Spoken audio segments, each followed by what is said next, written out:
alkawakib walqamar washams, kulikuwa na kundi hilo limezama katika ibada ya kuabudu sayari, mwezi, jua, nyota na mengineyo. Lakini kulikuwa na kundi ambalo lilikuwa likiabudu masanamu, ikiwemo familia ya Ibrahim alayhi salatu wassalam. Lakini kundi la mwisho ni kundi ambalo lilikuwa likimchukulia Namrud kama kwamba yeye ni Mungu, na mabishano yalikuwa makali kati yeye na Ibrahim alayhi salatu wassalam. Lakini kipindi chote hiki mpaka Ibrahim kujachomwa moto, Lutu yeye alikuwa ni mfuasi wa Ibrahim alayhi salatu wassalam, yeye na Sara, mpaka Ibrahim kuondoka Kanaan kuja Sham, bado aliambatana na Luti pamoja na Sara, mpaka Ibrahim akapita Sham akaelekea Misri, bado aliongozana na Luti pamoja na Sara, ambaye wakati huo ilikuwa tayari ameshamuoa na ni mke wake. Tulielezea hapa kisa cha Ibrahim alayhi salatu wassalam katika safari yake ya kuondoka Kanaan, mji uliokuwa na washirikina wa kila aina ya sampuli, kukimbilia Mashariki ya Kati, Sham, baadaye kwenda Misri na kisha kurudi tena. Kwa hiyo hatuwezi kumzungumzia Luti bila ya kumtaja Ibrahim alayhi salatu wassalam, kwa sababu ndio mlezi wake kidawa na kiakida, ndio shekhe wake kabla ya kupewa utume, ndio alikuwa akimwamini katika watu wote duniani. Alikuwa akimwamini Ibrahim kwamba yeye ni mtume wa Allah tabaraka wa taala, ameletwa kwa watu wake ili aje waokoe katika takataka za ushirikina na kuwaelekeza katika nuru ya Uislamu.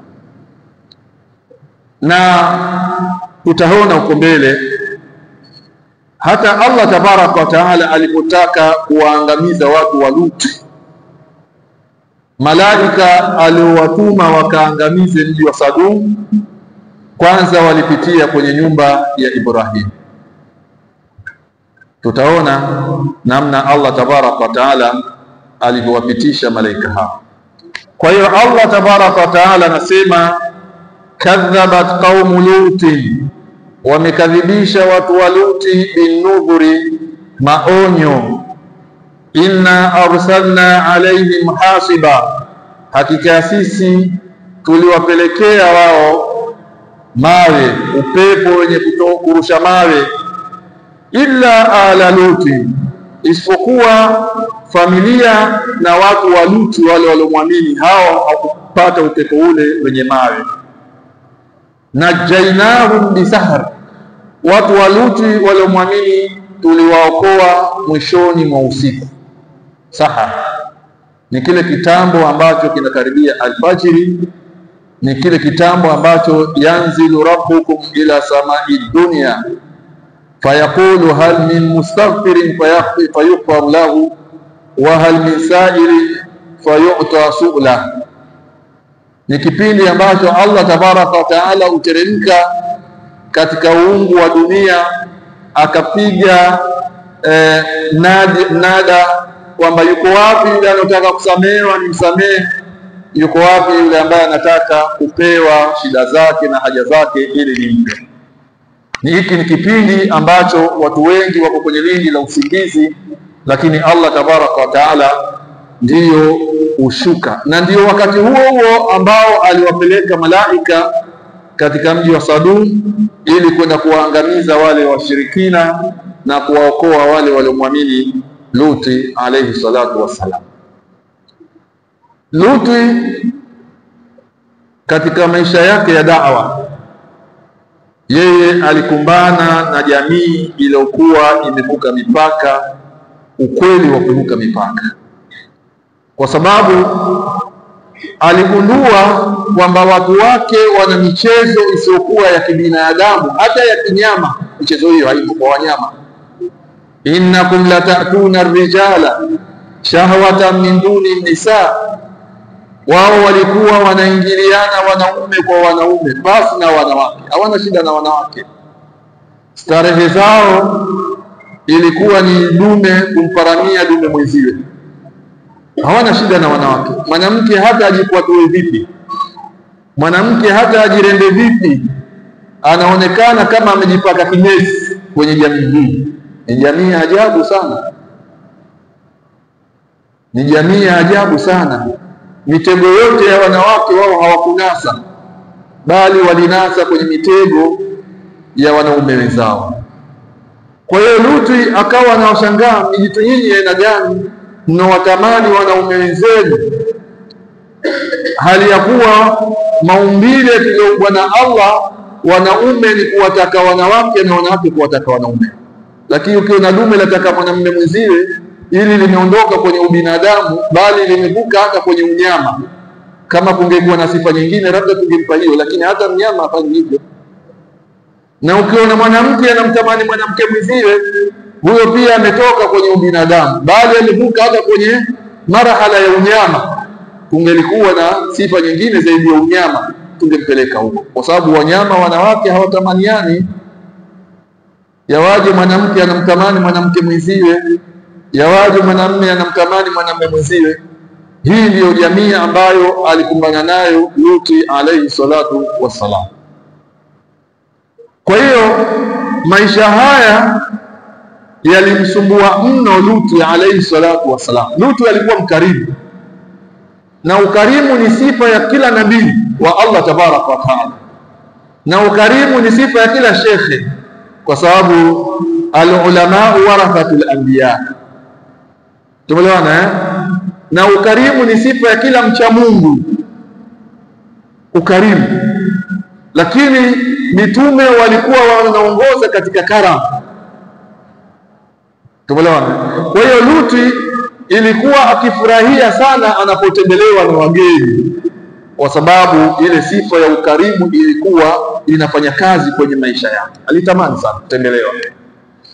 Lakini ilifikia wakati Luti ikawa hapendi sasa kutembelewa na wageni, hasa wageni wakiwa wanaume.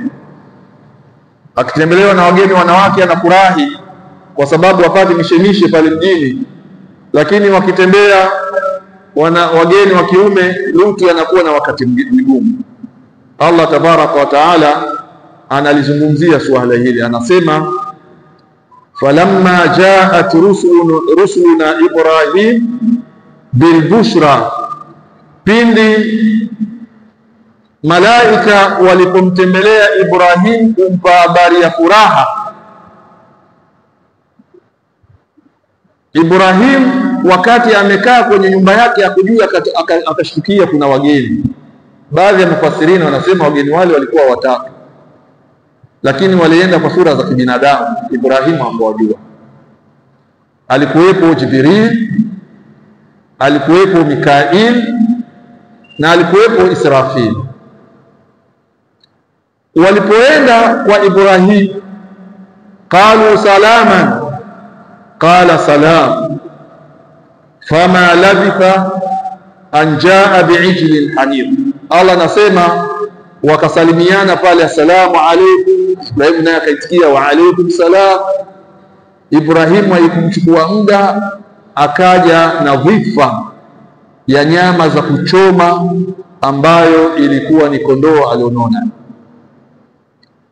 Yasemekana kwamba Ibrahim baada ya wale wageni kukulizana, alimuita mkewe akamwambia, sasa wageni wamekuja, hebu shika huko kwenye zizi, fanya maarifa huko, mimi nazungumzisha, wewe fanya maarifa huko.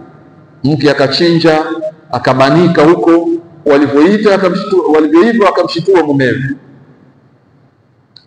Ibrahim akachukua vifa ile akawakaribisha wageni wake, tafadhalu. Lakini kila anaposema tafadhalu akaisi labda nipo hapa, wanaona haya ngoja niwape kisogo kidogo, akajifanya kama aondoka. Lakini kurudi akuta nyama ziko vile vile, sahani iko vile vile. Allah anasema falamma raa aydiyahum la tasilu ilayhi nakirahu faawjasa minhum khifa. Ibrahim alipoona mikono ya wageni wake haipishani kwenda kwenye sahani, pale akapata mshangao, akapata wasiwasi. wageni wa humu wanapenda nyama za kubanika kama hizi, na mimi nimejitahidi kutafuta kile kilichonona ili niwakirimu wageni wangu, mbona mikono hienuki? Fa aujasa minhum khifa, akapata wasiwasi na hofu kwenye moyo. Au yaweza ikawa qalu la takhaf, wale wageni wakamwambia usiogope, inna ursilna ila qaumi luti, usiogope, sisi ni malaika tumetumwa tupite hapa, kuna habari kulete, lakini kusudio ya safari yetu ni kwenda kwa watu wa Luti. Wa mraatuhu qaima, wakati huo mke wa Ibrahim naye amesimama chuga. Hao wageni hao wamesema nini kwa mume wangu? Hao wanataka nini kwa mume wangu? Fadhahikat, akacheka. Fabasharnaha biishaqa wa min warai ishaqa Yaqub. Allah anasema alipocheka malaika wakampa bishara kwamba wewe kikongwe, wewe utapata mtoto ataitwa Ishaqa. Wewe mke wa Ibrahim, wewe kikongwe, utapata mtoto anaitwa Ishaqa. Wa min warai ishaqa Yaqub, na baada ya Ishaqa naye atakuja mjukuu anaitwa Yaqub. Qalat ya wailata aalidu wa ana ajuz, ole wangu mimi kikongwe kweli naweza kuzaa? Wa hadha ba'li sheikha, hali yakuwa huyu mume wangu ni mzee, hawezi chochote. Inna hadha la shay'un ajib, ili ni jambo la kustajabisha. Qalu ata'jabina min amri Allah, rahmatullahi wa barakatuhu alaykum ahla albayt innahu hamidun majid. Usistaajabu kwenye amri ya Allah. Linaloshindikana kwa binadamu si kwa Allah. Kweli kibinadamu kikongwe hazai, lakini si kwa Allah. Allah tabaraka wa taala hakuna ambacho kinashinda. Innama amruhu idha arada shay'an an yaqula lahu kun fayakun. Wakabaga habari hile kwenye nyumba ya Ibrahim, alafu safari ikaendelea, wakaondoka. Wale hawakuwa ni watu wa kawaida, pamoja walikuja na sura za kibinadamu, lakini wale walikuwa ni malaika. Kazi yao kubwa ni huko kwenye mji wa Sadum, maana Lutu amesema mpaka amechoka, vidume bado ngoma zao ni zile zile. Kwa hiyo wakatua katika mji wa Sadum, wakafukulizia kwa Luti alayhi salatu wasalam, wakajulishwa alipokuwepo Luti nyumbani kwake, wakaenda vizuri bila ya kugundulikana. Allah tukio hili nalo pia analieleza, anasema walamma jaat rusuluna lutan si'a bihim wa dhaqa bihim dhar'a wa qala hadha yawmun asib. Wajumbe wetu walipomfikia Luti alipata huzuni kwamba kwa nini leo nimetembelewa na wageni, tena wageni wenyewe wanaume. Moyo wake haukuwa na furaha ya kupokea wageni, kwa sababu ameshapeleshwa sana na watu wake. Sasa hawa wageni wa watu, shababu hawa, vijana hawa wazuri, kwa jamaa jitu humu yana sura yao ovyo, na nyumba yangu yazingirwa. Leo vijana watanashati hawa, leo nyumba si itachoma moto kabisa. Vijana wa kupendeza. Kwa hiyo akasema hii leo ndio siku mbaya kuliko siku zote, kwa sababu sijapokea wageni wazuri kama hawa, vijana watanashati kama hawa. Kwani ilichukua muda? Haikuchukua hata muda. Mama yule ambaye ni mke wa Luti akatoka kujificha, akaenda konyeza na kuwabonyeza wale watu wake. Akamwambia huko nyumbani kwangu hamjawahi kushuhudia tokea Lutu yawe hapa mjini. Macho yenu hayajawahi kuona watu wazuri kama hao, watu watanashati, wenye sura za kuvutia. Mkichelewa imekula kwenu leo. wajaahu qaumuhu yuhra'una ilayhi. Allah anasema haraka haraka nyumba ikazingirwa. Mke wa Lutu alirudi kana kwamba hakutoka kwenda kuwabonyeza. Utahamaki, watu wameshakuja haraka haraka, tayari wameshafika kwa Lutu. Ya Lutu akhrijuhum, ya Lutu nahnu nudhifuhum, ya Lutu. Maneno chungu mzima yale ya kibasha mnayojua nyinyi na msioyajua ndio waliosemwa hapo. Tupe tukusaidie ulezi, tupe tukusaidie ugeni, sisi ni wenyeji wenzio, kwa nini wote maneno ya ovyo. Baadhi ya mufassirin wanasema Lutu alivyoona zogo yenye kuwa kubwa ikabidi afunge mlango. Alipofunga mlango, watu wakawa nao waminyana kuufungua. Lutu ya minyana peke yake, wageni wanaangalia, watu kunizima nalo wanataka kuvunja mlango. Lutu akawaambia maneno ya busara, akawaambia haulai banati hunna atharu lakum fattaqullaha wala tukhzuni fi dhaifi alaysa minkum rajulun rashid. Humu mjini kuna wanawake wa kila aina, hao mmehalalishiwa na Allah, chukueni hao muoe. Embu muogopeni Allah basi japokuwa kidogo, wala msimfedheheshe kwenye wageni wangu, kwani hakuna mwenye busara hata ndogo miongoni mwenu akawakanya wenziwe. Qalu, wakamwambia Lutu, laqad alimta ma lana fi banatika min haqqi wa innaka lata'lamu ma nurid. Lutu wajua vizuri kwamba sisi tuna haki na watoto wako wa kike, lakini sisi hatuna na hao, na wewe wajua vizuri kwamba sisi obi yetu ni kina nani kati ya wanawake na wanaume. Wewe wajua sisi obi yetu iko wapi? Sisi obi yetu iko kwa wanaume wenzetu, kwani hawa mabinti zako watu waone siku zote. Kwa hiyo watu waminyana. Lutu ikazuia mlango, vidume navyo vya unguruma vya takavivunje mlango.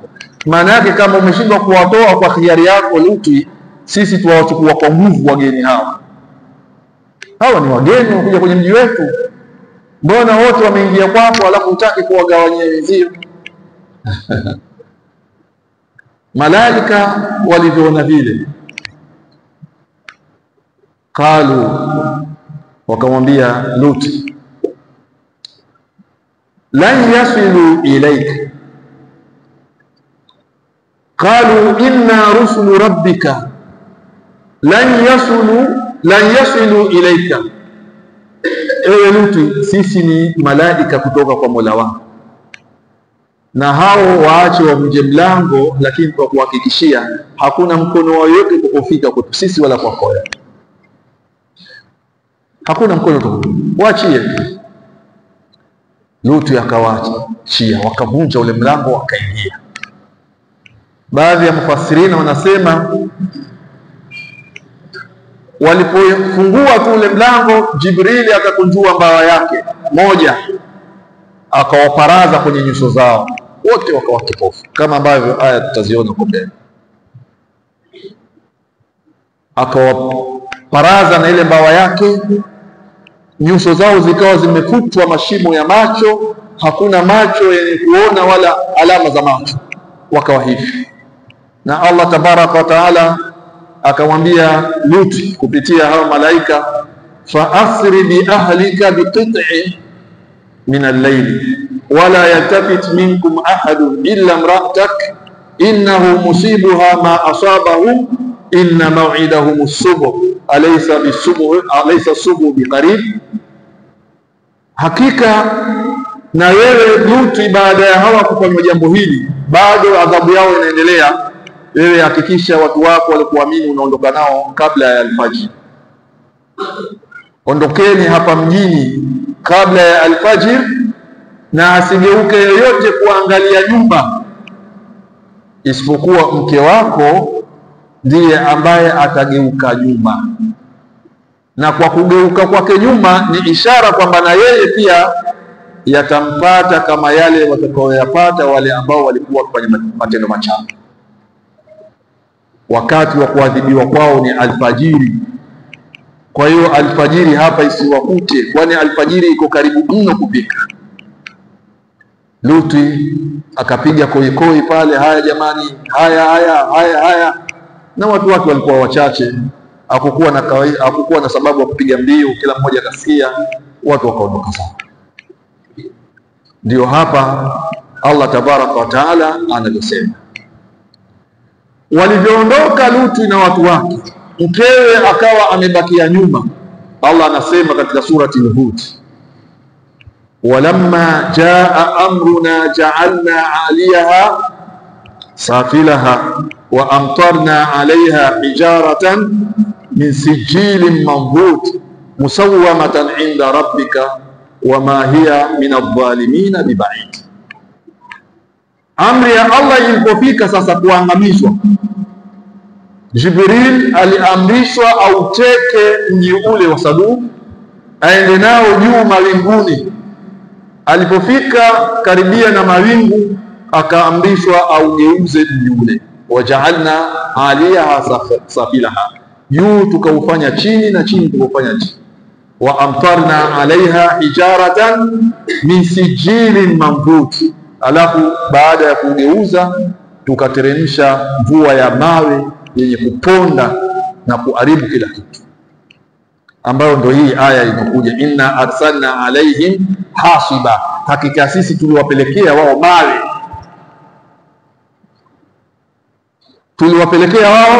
mawe, upepo ambao ulivuma alafu ukawa unarusha mawe, ndio yale mawe ambayo baada ya kugeuzwa ule mji mvua ya mawe ikaja ikawabonda. Al-Qur'anu yufassiru al-Qur'an wal aya tufassiru al-aya.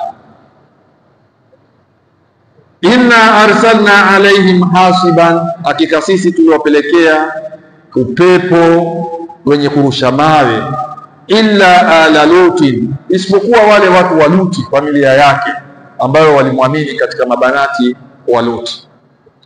Najainahum bisahar, tuliwaokoa wao katika mwisho wa usiku, kipindi kile cha sahar.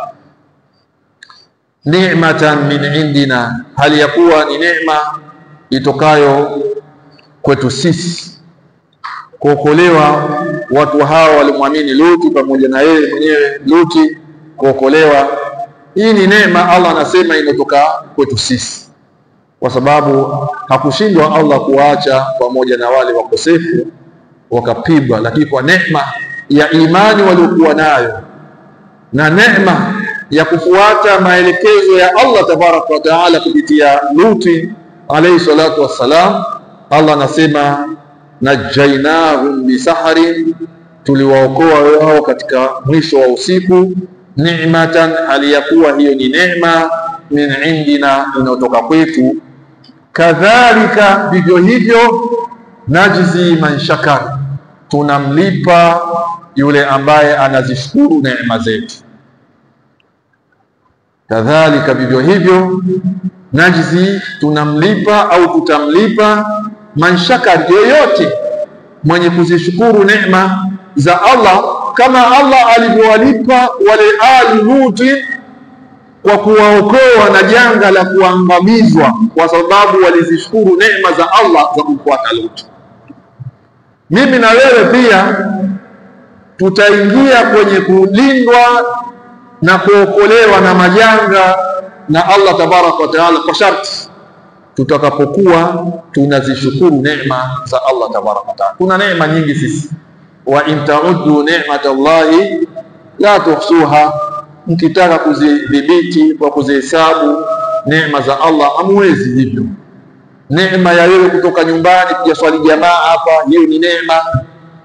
Wewe kuona, kupewa nuru ya macho ni neema. Wewe kupewa pumzi ni neema. Wewe kula kama kawaida ya kibinadamu ni neema. Wewe kupata usingizi ni neema. Hatuwezi kuzimaliza neema za Allah kubwa. Je, twazishukuru neema zote hizo? Na kushukuru si kusema alhamdulillah ikatosha.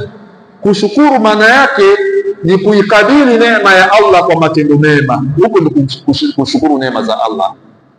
Je, tuwafanya mema kuzishukuru neema za Allah tabaraka wa taala? Kwa sababu kuna wengi wamenyimwa neema, kama anavyosema Mtume sallallahu alaihi wasallam, ni'matani maghbunun fihima kathirun minan nas, as-siha wal faragh.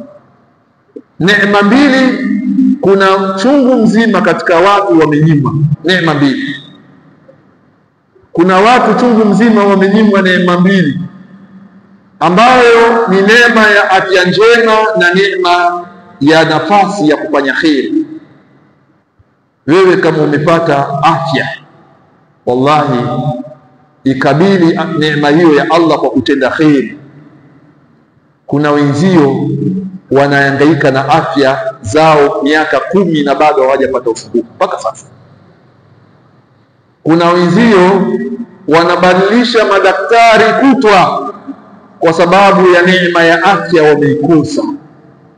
Kuna wenzio kila hospitali kuna jina lake kwa sababu ya kuihangaikia afya yake. Ni'matan maghbunun fihima kathirun minan nas. Neema hizi mbili watu wengi wamepunjwa, hawakupewa. Wewe mwenye neema hii ya afya njema, ukawa una uwezo wa kutembea unavyotaka, kula unachotaka, kufanya unalotaka, yatakiwa uikabili neema hii kwa kumshukuru Allah kwa kutenda yale mema. Vile vile al-faragh, kuwa na faragh, kuwa na nafasi ya kufanya jambo la kheri. Kuna watu wako bize, dunia imewakeep bize, dunia imewashughulisha mpaka faragh ya kuswali jamaa hawana. Kuna watu dunia imewakeep bize mpaka hata kusalimiana na mzie hana muda huo. Kuna watu dunia imewakeep bize mpaka hata kutembelea wagonjwa hana. Wewe neema hii umepewa ya faragh, yatakiwa uikabili kwa kumshukuru Allah kwa kutenda yale kwa mema, kana kwamba matendo yako mema unamwambia Allah na kushukuru sana katika neema yako hii ya faragha ulionipa na afya. Na mwenyewe ameahidi, la in shakartum la azidanna, mkishukuru anawazidishia. Na shukurani ni kutenda mema. Kutenda mema, kushukuru ile neema, Allah yeye anakuzidishia. Kama ni afya, anazidi kukupa. Unakuwa na umri mkubwa lakini afya bado haitetereki. Unakula vyakula vya ajabu ajabu lakini afya haitetereki. Tumeelewana Kwa sababu ya shukurani ya kuzishukuru neema za Allah tabaraka wa taala. Kwa hiyo Allah anatukumbusha kwamba wenzetu alu Luti, waliomwamini Luti, kilichowasababishia kuokolewa na yale maangamizo ni kule kumshukuru Allah katika neema ya kumleta Luti kama mtume kwa wao, wakakubali na kufuata yale ambayo Luti anayafundisha kwenye jamii yao, wakayafuata. Kwa hiyo hii ilionyesha ni shukurani kumshukuru Allah katika neema alizowapa. Mwisho wa yote Allah akawaokoa.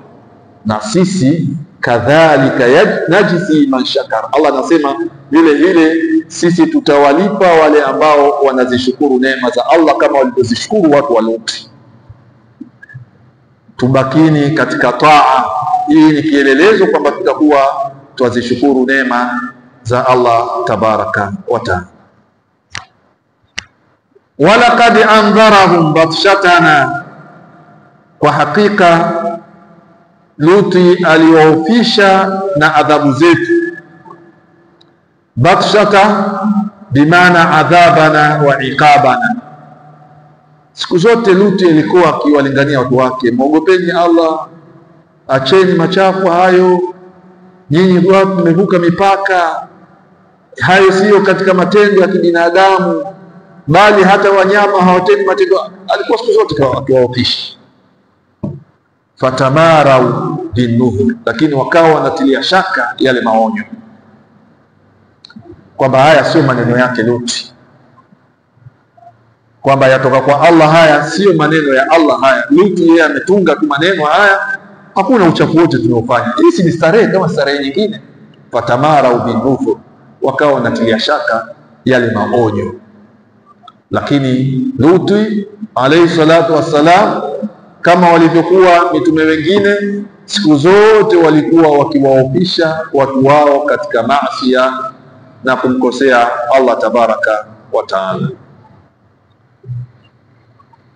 Walaqad andharahum, kwa hakika imekuja kwa qasam, allamu waqi'atu fi jawabi alqasam, taqdiruhu wallahi laqad andharahum lutun qaumahum batshatana fatamaru binudhur. Kwa hakika imekuja kwa kiapo, kwa hakika Luti aliwaofisha na kuwatahadharisha watu wake, batshatana, adhabu yetu kali. Aliwaofisha na kuwatahadharisha na adhabu yetu kali. Fatamaru binudhur, lakini wao walitilia shaka yale maonyo ambayo Luti aliwaambia. Walaqad rawaduhu an dhaifihi, Allah anasema kwa hakika walimbembeleza kuhusu wageni wake. Almurawada, murawada maana yake ni kumbembeleza mtu akupatie kitu, au kwa lugha za mitaani twasema kutongoza. Bwana Luti au wageni hao waonaje na sisi tukachukua japokuwa wawili ukabakia mmoja, waona sisi tuwaziwe. Yani wanamfanya murawada, kama vile Zulekha alivyomfanyia murawada Yusuf. Allah tabaraka wa taala anasema katika surati Yusuf, walaqad rawadatuhu allati huwa fi baitiha wa ghallaqat al-abwab wa qalat hayta lak qala ma'adha Allah innahu rabbi ahsana mathwaya. Yule mama alimfanyia murawada Yusuf, alimbembeleza sana ili watende fahisha, alimfanyia murawada. Lakini Yusuf yeye alibakia na msimamo wake, akasema ma'adha Allah, najikinga na Allah, innahu rabbi, huyo ni sayyidi wangu, mumeo ni sayyidi wangu, ahsana mathwai, amenitengenezea makazi vizuri. Mimi nilikuwa kisimani kauzwa kama mtumwa. Kwa kuuzwa kule kwa kama mtumwa ilikuwa niishi maisha ya utumwa, lakini kanichukua ukanileta kwenye nyumba la fahari, nala ninachotaka, navaa ninachotaka. Leo wewe unakuita mama huko nyumbani wanifanyia murawada. Ma'adha Allah. Wa ghallaqat al-abwab wa qalat haytala. Yule mama alifunga milango, kisa kirefu ambacho tumekipita kwenye surati Yusuf. Lakini tulikuwa tukatuone almurawada kwamba ni kumbembeleza mtu kwa matumaini au kwa tamaa ya kile alichokuwa nacho akupatie. Na ndivyo hawa watu wa Luti walikuja na hilo mwanzo, kabla ya kutaka kuvunja mlango, kwamba tupe hao tukusaidie mzee, wewe ushakuwa mtu mzima sasa hivi, wageni wa nini kule kwetu watakwenda lala sehemu nzuri, watakula vizuri, sisi saa zetu ziko makini, sisi kipato chetu kizuri kuliko wewe, wageni hao tupe sisi, asubuhi watarudi. Walifanya murawada. Kwa hiyo Allah anasema walaqad rawaduhu an dhaifihi, kwa hakika watu wa Luti walimbembeleza Luti kuhusu wageni wake. Fatamasna a'yunahum, Allah anasema tukapangusa macho yao. Maana yake kama tulivyosema, Jibril alikunjua mbawa zake akapiga bawa lile kwenye macho yote pakawa ni flat ya hapa, hapana matundu ya pua wala hapana matundu ya nini. Watu wakawa sasa hawajui enda wapi. na adhabu ilikuja wachukua baadaye hivi. Si hamna adabu nini? Haya, kwa wafundisha adabu. Asofunzwa na mamia hufunzwa na ulimwengu. Hilo jambo la kwanza. Advertise walitiwa upofu, kwa sababu haya macho ni neema Allah aliyowapa, lakini neema hii ya Allah mlitumia vibaya kwenye kuangalia maasi na kuwapelekea macho haya kwenye maasi. Kwanza tuwatia upofu, na hapo tujifunza kitu. Tumeelewana kwamba maasi yanaua nuru ya macho. Maasi yanaua nuru ya macho. Na tunapozungumza nuru ya macho, maana yake inaingia mpaka ilmu ndani yake, kwa sababu ilmu utaangalia ndio uingize kwenye moyo. Kama macho hayana nuru, maana yake utasoma siku zote huku utakuwa na ilmu yenye manufaa. Shakautu ila waqi'a su'a hifdhi wa arshadani ila tarki al-ma'asi fa inna al-ilma nurun wa nurullahi la yuhda al-asi.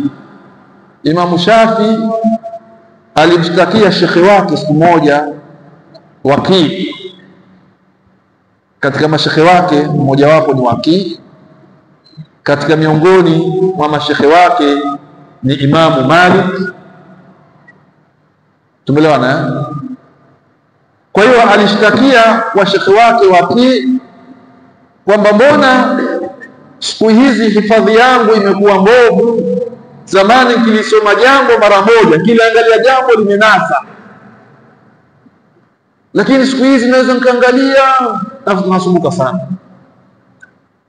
Wa arshadani ila tarki al-maasi, shekhi wangu akanambia acha kumwasi Allah, kwa sababu maasi ni moja ya kizuizi cha ilmu na kizuizi cha kuondosha au jambo lenye kuondosha nuru ya macho.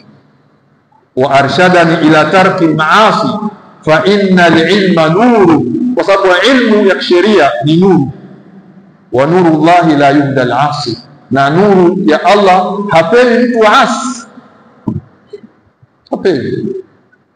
Waweza ukapewa ilmu kwa maasi uliokuwa nayo, lakini ilmu yako ikawa haina faida, haina baraka.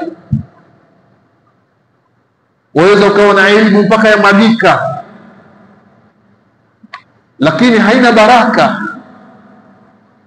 Waweza ukapewa elimu ndogo, lakini kwa kuwa ulikuwa ni mcha Mungu, elimu yako ikawa na baraka. Angalia mashekhe zetu waliopita, kazi walioifanya, si kwamba walikuwa na elimu kubwa.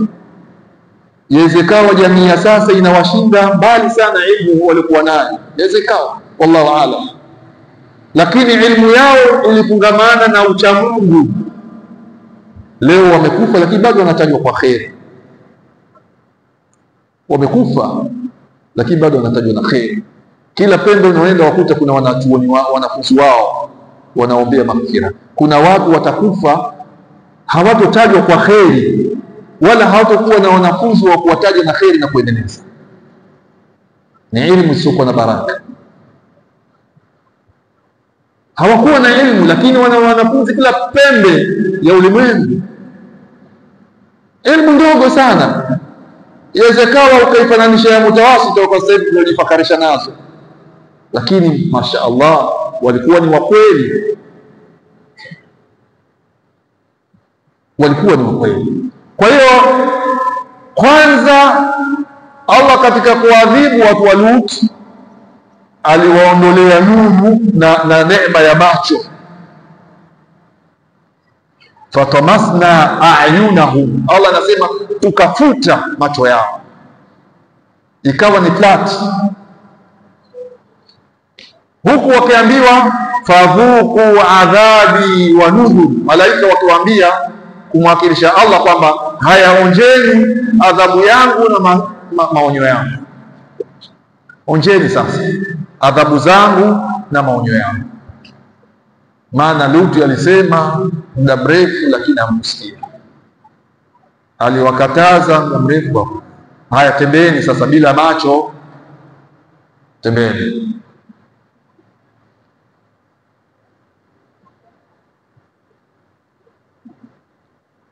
Walaqad sabbahahum bukratan adhabun mustaqim. Allah anasema kwa yakini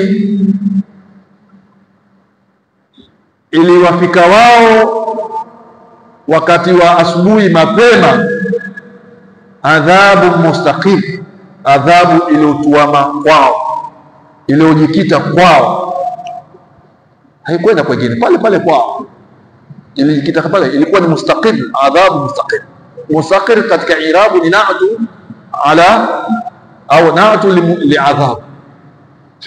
Wakati wa asubuhi na mapema, wala kad sabbahahu bukratan, kwa sababu bukra ni dharfu zaman mansubun ala dharfiyatin makaniyatin, mansubun ala dharfiyatin zamaniya. Wala kad sabbahahum, ni asubuhi, iliwafika wakati wa asubuhi wao adhabu mustaqim, adhabu iliyojikita kwao. Lakini Allah akaongezea msisitizo, ila asubuhi yenyewe ni bukratan, asubuhi ya mapema. Tuelewana ile asubuhi ya mapema, maana yake Lutu na watu wake waliamriwa waondoke katika mwisho wa usiku. Faasir bi ahlika biqit'in min al-layli wa la yaltafitu minkum ahadun illa imra'atak, ondoka wewe na watu wako huu wakati wa mwisho wa usiku. Wala yaltafitu minkum ahad, wakati wa mwisho wa usiku, maana yake kuondoka Lutu na watu wake, alfajiri nayo ikawa imejisogeza, wakati huo wakapata kibali, ambao ndio hapa Allah anasema walaqad sabbahahum bukratan, hakika iliwafika wakati wa asubuhi ya mapema adhabu mustaqir, adhabu ambayo ilikuwa imetuama na imejikita kwa wao, imethibiti kwa wao, adhabu haikutajawaz kwenda kwenye sehemu nyingine. Fadhuku adhabi wa nudhur, basi onjeni adhabu zangu na makemeo yangu, onjeni. Imekuja kwa taukiti kuonyesha kwamba dhambi walioifanya ilikuwa ni dhambi iliyokuwa imevuka mipaka. Hakuna dhambi yenye afadhali, lakini dhambi ya liwati ni dhambi ambayo hata adhabu zake kama tulivyoona ni adhabu za aina yake. Kweli kaumu Adi waliangamizwa kaumu Adi kwa upepo. Kaumu Thamud kweli waliangamizwa kwa ukelele. Kaumu Nuh kweli waliangamizwa kama tulivyoona huko nyuma, wa kughariki kwenye maji. Lakini ukizioanisha hizi adhabu zote na adhabu walioipata watu wa Lut ni tofauti sana. Mji uchukuliwe ardhini, upelekwe mawinguni, alafu ukifika kule ugeuzwe kichwa chini juu chini, alafu kuletwe na mawe ya ponde ponde. Hii ni adhabu haijawahi kusikika katika ulimwengu. Lakini indalla ala shay fa inma yadullu ala adhamati hadhihi aljarima. Hii yote ni kuonyesha kwamba hili kosa na hii dhambi ni dhambi kubwa ya mwanamume kumuingilia mwanamume mwenziwe. Ni dhambi ambayo jamii iliyostaarabika yatakiwa dhambi hii waikemee kwa nguvu zao zote, kwa sababu madhara yake kwa wakati wetu huu hayatobakia kwa wale wenye amali hii ya Luti. Matatizo yake, adhabu zake zitaenea kwa hata wale wasiokuwa wakiifanya dhambi hii. kwa sababu idha nazala almanunu jamia, adhabu ya Allah inaposhuka wakati zetu hizi, basi zinakusanya as-salih wa talib, mwema na muovu wote wanapo. Leo yanapokuja matetemeko ya ardhi, wanakufa wale kwa wema na wasiokuwa wema. Leo yakija mafuriko, watakufa wale kwa wema na wasiokuwa wema. Yakija maradhi, wataangamia waliomo na wasiomo. Maana yake tujitahidi kuyakemea kila mmoja kwa nafasi yake. Cha kushangaza, jamii ya baadhi ya Waislamu wanasherehekea hawa wenye kufanya matendo haya ya kaumu Luti. Baadhi, mimi nimewahi kushuhudia kwa macho yangu baadhi ya harusi za Waislamu wamealikwa mashoga. Nimewahi kushuhudia kwa macho yangu, na nyinyi pia mmewahi kushuhudia hivi. Kama mkushuhudia, basi mmeelezwa na mzee. Baba eti mswaliina, eti mwenye dini, mwenye malezi ya Kiislamu, kwenye nyumba yake kumekaribishwa mashoga ili kuja ichangamsha harusi.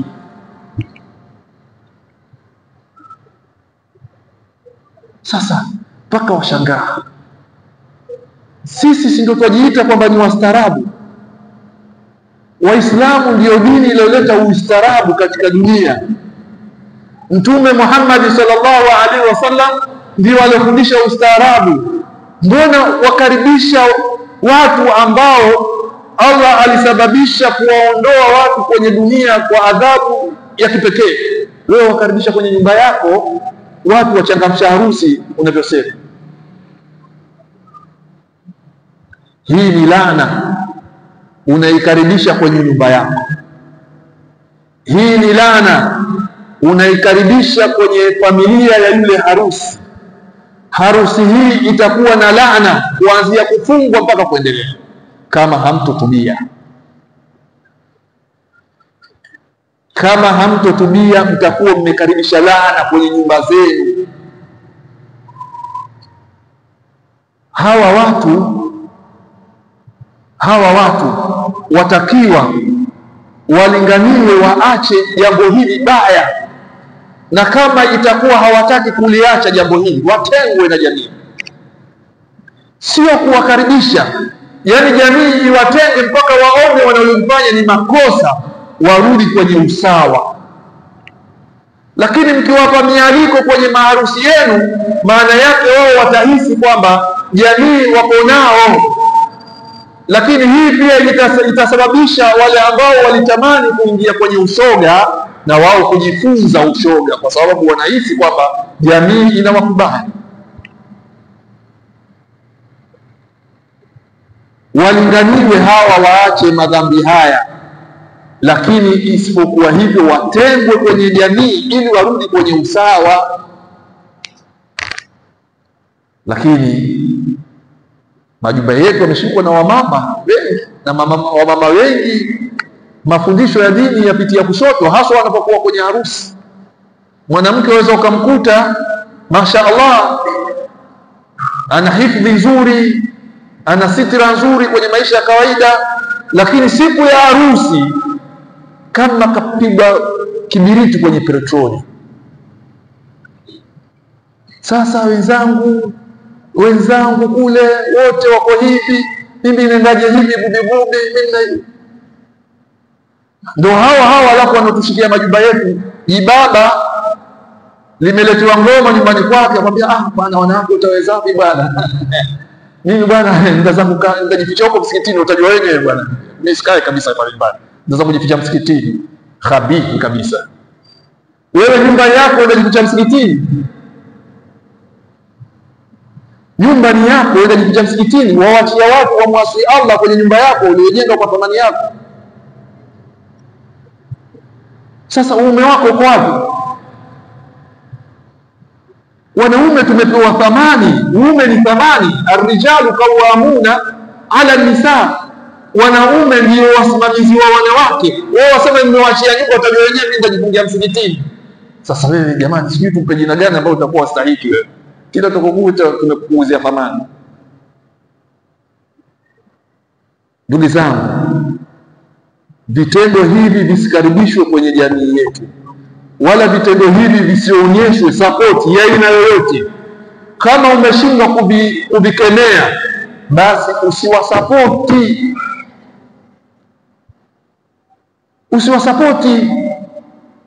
Kama umeshindwa kuwalingania, usiwasapoti. Mkawakaribisha kwenye maharusi yenu na majumba yenu, mwaleta laana kwenye vizazi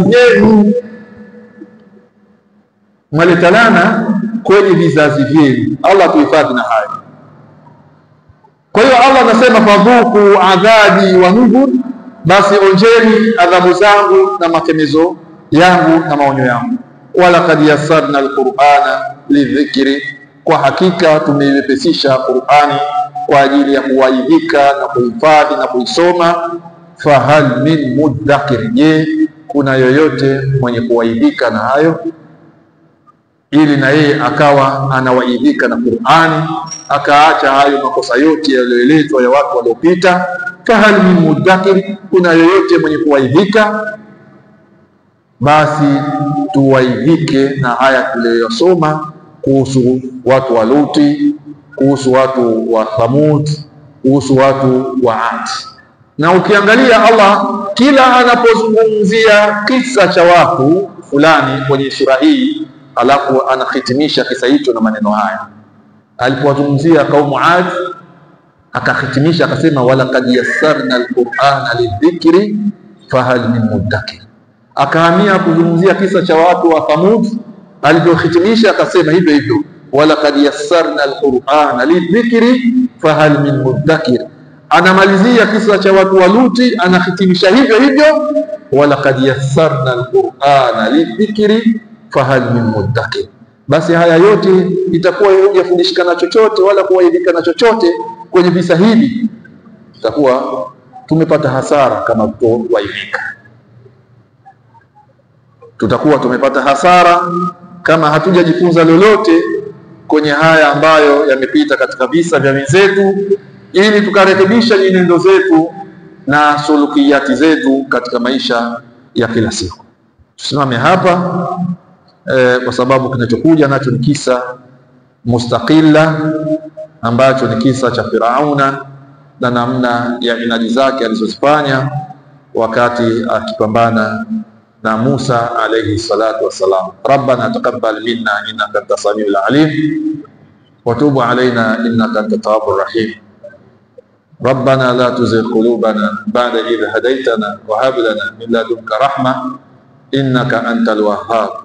Wa sallallahu ala nabiyyina Muhammad wa ala alihi wa sahbihi wasallam wa barakallahu fikum wa jazakumullahu khairan.